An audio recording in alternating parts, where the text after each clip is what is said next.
அப்பனா சிவம் எப்படிப்பட்டது? எல்லைப்படாதது, வரையறை இல்லாதது. அதுதான் அது தருகிற இன்பமும் எல்லைப்படாததா போச்சு.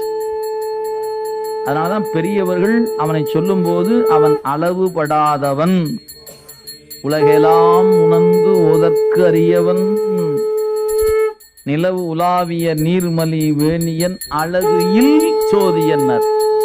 அங்க அழகு என்பது யூனிட் அப்படிங்கிற சொல்ல பயன்படுத்தப்படுகிறது. அவனை எந்த அளவையாலும் அளவுபடுத்த இயலாது. மீட்டரில் அடங்குபவன் அல்ல, கிலோவில் அடங்குபவன் அல்ல, லிட்டர்ல அடங்குற ஆளும் இல்லை அவர். யாரு? இதுக்கெல்லாம் மேலேயா அவர். அப்படிப்பட்டவன் நாம வணங்குற பெருமான். எனவே அந்த வெளி என்பதுல 3 வெளி இருக்கிறது. அதை கடந்த வெளியில் அவன் நின்று ஆடுகிறான். அவனுக்குள்ளதான் இந்த 3 ஆகாயம் இருக்கிறது. இப்ப நீங்க எங்க இருக்கீங்கன்னு பாருங்க, சிந்திச்சு பாருங்க.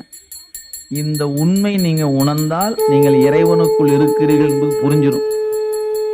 இந்த உண்மையை புரியாம மறைப்பதற்கு பேர் தான் மலம் என்று பெயர்.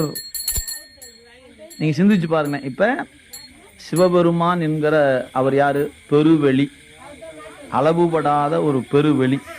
அந்த அளவுபடாத பெருவெளிக்குள்ளதான் ஒரு வட்டம் இருக்குது. அது சுத்தமாயா